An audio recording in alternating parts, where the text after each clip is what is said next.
Olá, seja bem-vindo a mais uma videoaula aqui na Alma do Negócio.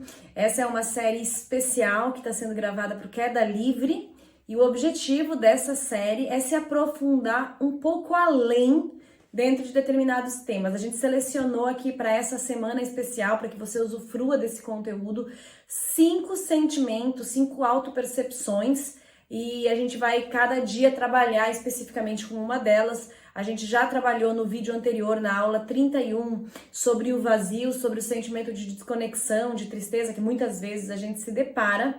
E hoje, nessa aula, a gente vai falar sobre a autoaceitação. A gente vai falar sobre esse movimento de conseguir se olhar com amor, né? E não ficar buscando essa perfeição, esse inatingível. Eu já conversei muitas vezes com vocês, inclusive tem algumas aulas aqui na Alma do Negócio, aulas bem curtas que podem te dar um insight bem rápido de mudança desse teu mindset. Então eu já conversei muitas vezes sobre a necessidade da perfeição, né? A perfeição em si, ela nada mais é do que um padrão estipulado internamente sobre situações externas, né? Então eu estipulo internamente que o padrão de beleza é tal tamanho, tal forma. Eu estipulo internamente que o padrão de sucesso é tanto dinheiro, é tanto reconhecimento.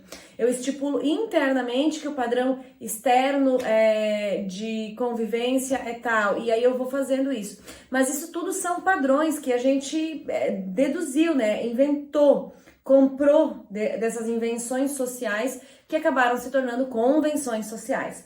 Então é muito simples olhar para isso, né? Basta você digitar, por exemplo, homem no Google e colocar em imagens, tu vai ver que o padrão de beleza, de estereótipo de homens vai ser muito parecido. Digita mulher, digita criança, o Google vai te trazer primeiro esses padrões. E é isso que inconscientemente acontece mesmo aí na nossa sociedade, a gente vê reforçando, né? Padrões estéticos são muito fáceis de identificar, mas outros tipos de padrão também, padrão de sucesso, padrão de reconhecimento, padrão de prosperidade, padrão de felicidade, são padrões intrínsecos na nossa sociedade. E isso tem, sim, muito a ver com a forma como as pessoas se sentem e principalmente na forma como as pessoas, quanto menos dispostas, menos acordadas em si, mais decepcionadas, mais frustradas elas estão com elas mesmas.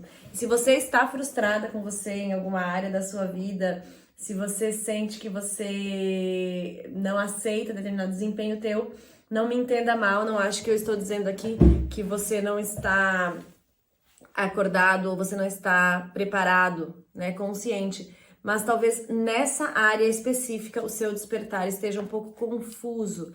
E o meu objetivo de hoje, desse aulão aqui, é te despertar um pouco para esse olhar diferente sobre a autoaceitação.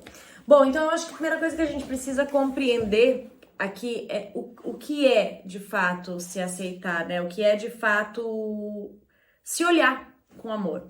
A autoaceitação é apreciar a si próprio, né? Eu costumo dizer que o aceitar parece algo neutro, né? Eu simplesmente aceito.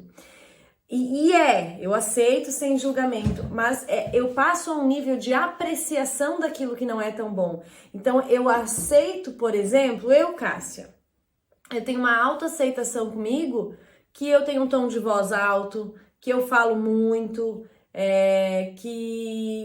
que às vezes eu falo demais, deveria ficar quieta, mas eu aceito essa minha característica. E não só eu aceito, como eu aprecio ela. Porque quando eu passo a apreciar, ao invés de julgar uma característica minha, eu passo a usufruir dos benefícios que ela tem. Porque toda característica tem um benefício. É uma brincadeira boba, mas, enfim, por exemplo, uma pessoa muito baixinha, né? Ela pode ficar se martirizando por aquela característica, ou ela pode aceitar, apreciar a estatura dela e assim se beneficiar da estatura dela. E aí tem 1 milhão de situações na vida onde os mais baixinhos se beneficiam. Pode ser for uma mulher, quando ela encontra um salto alto bem lindo, ela pensa, uau, vou poder usar um salto alto. Uma mulher mais alta geralmente já não usa porque acha que fica muito alta. uma mulher baixinha, olha, meu Deus do céu, quanta coisa ela pode fazer. E da mesma forma que talvez essa outra, o oposto dela, né, uma mulher mais alta, com uma estatura muito alta, fique ali se martirizando, reclamando daquela posição dela e poderia também se beneficiar de muitas coisas. Mas eu tô falando um exemplo aqui muito bobo, muito superficial, é totalmente fútil, perto da profundidade do que é esse assunto. Eu só quero que a gente compreenda de início, bem rápido, o que é as nossas características, né? Não físicas, mas a nível de personalidade, comportamental e tal. A autoaceitação, ela passa por muitas coisas. Eu acho que esse nível estético, ele é o primeiro, o mais banal, mas uma grande escola. Só que quando tu vai chegar em níveis mais profundos, por exemplo, como você tem aceitado o seu desempenho em algumas áreas da sua vida? Como você tem aceitado as suas relações familiares mais íntimas, como por exemplo a relação com o teu pai e com a tua mãe? Você tem ficado numa dinâmica interna de discussão, de não aceitação daquilo? Ou você tem aceitado a forma como você se relaciona para passar a apreciar essa forma e poder encontrar formas de se beneficiar dela? Então é algo bem profundo. A autoaceitação vai te levar em diversos níveis, ok? E é muito fácil a gente passar a apreciar algo na gente e tão logo quanto a gente aprecia, a gente se distrai desse apreço e voltamos a não gostar, né? Então é muito comum, por exemplo, você estar bastante satisfeito, apreciando bastante a sua forma de ser. Então, digamos que a sua forma de ser seja uma pessoa bem comunicativa, vou usar o meu exemplo, né? A pessoa que gosta de falar e vai, conversa com todo mundo e tal. Daqui a pouco vem alguém na vida e fala, olha, Cássia, eu acho que tu deveria ficar mais quieta, porque hoje o pessoal não gostou que tu falou tanto. Bastaria isso, se eu não tivesse uma autoaceitação, para eu questionar a minha própria valorização pessoal. Então, até 5 minutos atrás, eu estava feliz e satisfeita por ser falante e comunicativa. E, de repente, eu me envergonho daquilo, porque entendo que socialmente não foi aceito em determinado momento. E aí, passo, então, a não gostar. Tu percebe como buscar a autoestima em você, buscar o fortalecimento, ele é um trabalho cotidiano, diário. Ele não é algo que você simplesmente toma uma vez na vida e agora isso é seu, nada mais te abala. Não. Justamente a questão do que me abala é o trabalho da autoaceitação, porque não é sobre a pessoa ser falante, não é sobre a pessoa fazer bem tal coisa, não é sobre a pessoa ter sucesso, é sobre como ela se sente em relação à opinião do outro, ao peso da opinião do outro. É isso que faz a tua autoaceitação migrar, é isso que faz com que a tua autoestima ora esteja alta, ora esteja baixa, ok? Mas vamos pensar o porquê essa autoestima se movimenta tanto, né?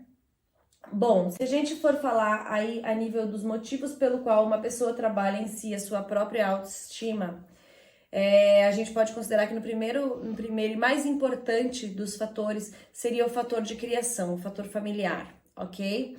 Então, por exemplo, uma criança que foi extremamente amada e aplaudida, incentivada, e cada vez que fazia uma coisa certa, todo mundo vibrava e valorizava ela.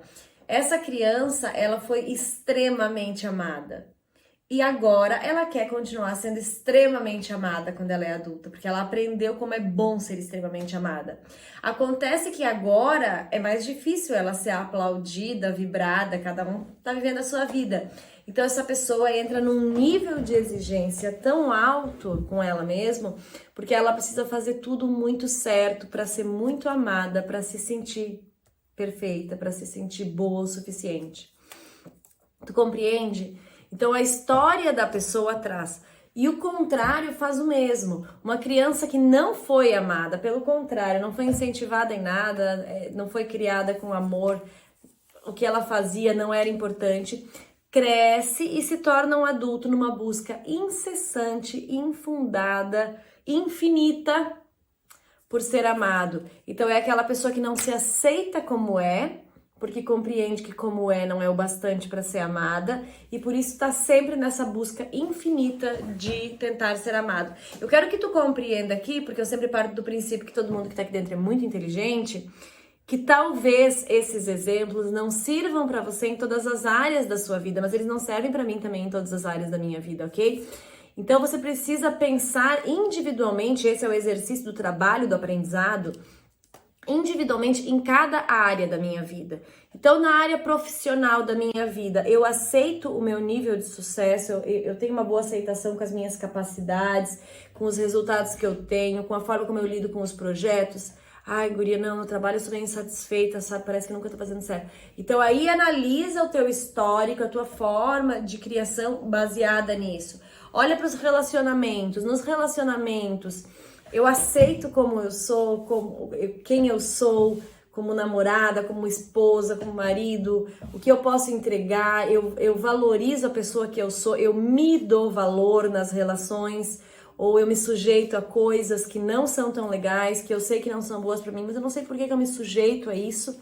Então, quando você não sabe por que você se sujeita a algo, é porque você não está aceitando a versão que você é, você acha no seu íntimo que se você fosse uma versão diferente, talvez você seria melhor para o outro, mais aceita, mais amada, e aí você olha lá para sua história.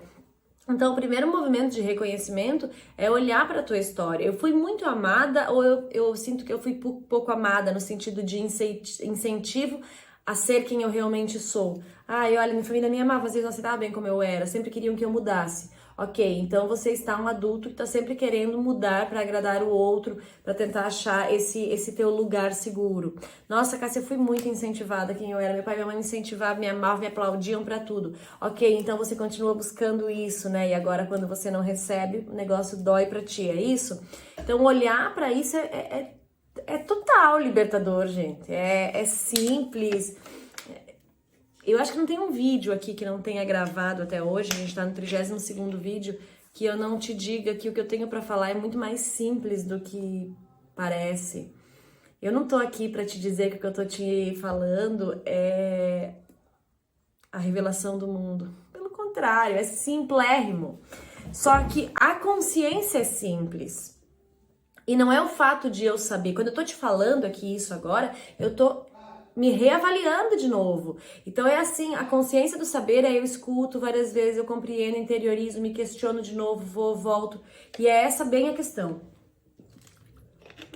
Bom, a segunda questão para olhar para a autoaceitação é qual o peso eu dou para a opinião dos outros. Então, a partir do momento onde eu sei que eu tive uma criação e que essa criação, independente de boa, ruim, difícil, num orfanato, numa casa amada, na casa dos avós, com o pai e com a mãe, na rua, enfim, eu fui criada, eu cresci, né? Então pode ter sido o mundo, o vizinho, a avó, o pai, alguém me criou, essa pessoa colocou em mim qual é a forma em que eu sou aceita, porque o ser humano, no processo primal dele, do teu cérebro quer ser visto e amado.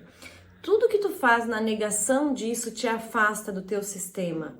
Quero que tu compreenda que quanto antes você assumir para você e para o mundo que você quer ser amado, mais importante é e mais fácil será você ser suprido desse amor por você própria. Porque quando você assume para você que você quer ser amado, então você permite se amar, ok?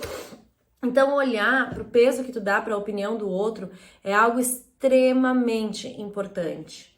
Olhar para quando alguém fala alguma coisa, isso me abala. Vamos dar um exemplo atual aí dos dias de hoje. Todo mundo grava conteúdo pro Instagram, né, divulgando seu trabalho, fazendo suas coisas. Então, de repente, você fez algo que você achou incrível, ficou super legal, você se dedicou. Vamos dizer que você fez uma receita. Você foi lá, fez do seu jeito, ficou muito legal, divulgou a foto e tal, babá. Sei lá, talvez você tenha uma padaria, seja esse seu trabalho, não sei. Você estava feliz. Daqui a pouco veio uma pessoa e falou assim: oi, fulana de tal. Nossa, eu queria te dizer que eu achei esse seu vídeo não condiz com a qualidade dos seus produtos. Ficou assim, ficou assado, eu achei ruim de entender, ficou muito rápido, ficou muito lento, enfim. Todos esses comentários, eles podem ter uma verdade e você deve sim compreender que nem todo mundo tá para te jogar purpurina, né? Então, você precisa aprender também a escutar uma devolutiva que talvez não seja aquela que você esperava. Porém, em que nível você permite que isso faça com que você acredite menos no seu potencial. Então, quando você postou o vídeo, você estava no ápice da sua crença, do seu potencial. Uau, que legal, eu consegui, eu sou boa. Daqui a pouco, críticas negativas. Não era tão bom. Não era tão bom. Realmente não era tão bom, eu não sei fazer tão bem. De repente, você mesmo está tendo um nível de exigência com você muito grande, mas ele tá migrando muito por conta da opinião do outro. Então, aprender a se blindar, entender que o outro, ele também tá reagindo pelas próprias dores. O outro também tá dizendo que ele não gosta em ti, porque é reflexo do que ele não gosta nele. E é complicado, não é esse o tema desse vídeo, mas eu quero que tu entenda que se aceitar é também conseguir construir ao seu redor um nível de filtro, de proteção, de que você integra e aceita a opinião do outro como uma contribuição, mas não como uma limitação para você, ok? Isso não deve te diminuir, certo? E aí eu anotei aqui ainda uma terceira questão importante para você olhar sobre a sua autoaceitação. Como é a sua própria relação com aquilo que você enxerga em você. Esquece a opinião do outro agora. Então, digamos que você gravou esse vídeo e tal, babá, e aí você própria achou que não deveria, ai, minha voz ficou um pouco estridente lá. Sua voz é estridente? Se ela é estridente, amor. Ela não vai ficar diferente. Então, como é a sua relação? Como você avalia? Qual é o teu nível de crítica em relação às suas coisas? Entendeu? Como você acolhe aquilo que você não é tão bom? Porque seja maduro. Eu vou olhar a Cássia, eu vou olhar as coisas que eu me considero muito boa e algumas coisas que eu sei que eu não sou tão boa. Essas coisas que eu não sou tão boa, não tem como cortar essas partes de mim. Eu preciso aceitar, acolher elas. Eu não preciso disfarçá-las, eu vou potencializar aquilo que eu sou boa, eu vou acolher aquilo que eu não sou tão boa. Preciso conviver com isso. Então, isso diz muito sobre o teu índice de autoaceitação. Quanto você está disposto a amar o que você não é tão bom? Quanto você está disposto a assumir aquilo que você não é tão bom? Entendeu? A autoaceitação não é sobre um amor condicional de eu me amo apesar de... Eu me amo se eu conseguir, eu me amo quando eu... Ele não é assim de uma condição. Ele simplesmente ama, ele é incondicional. Eu me amo. É independente de qualquer coisa. Eu me amo em toda a minha integridade, eu me amo nos meus defeitos e nas minhas qualidades, eu amo as minhas fragilidades, eu amo o que eu não sei, pois quando eu sei que eu não sei, eu posso aprender. Eu amo o que eu sou e não o que eu gostaria de ser. Compreende a diferença? Esse é esse amor incondicional. Eu não lido com o eu do futuro. Quando eu estiver assim, eu vou me amar. Eu me amo agora, porque essa pessoa que eu sou é a pessoa que pode me levar a outros lugares. Esse amor incondicional, essa autoaceitação, é esse olhar que eu quero que tu tenha. Pra ti, pros outros, pro mundo.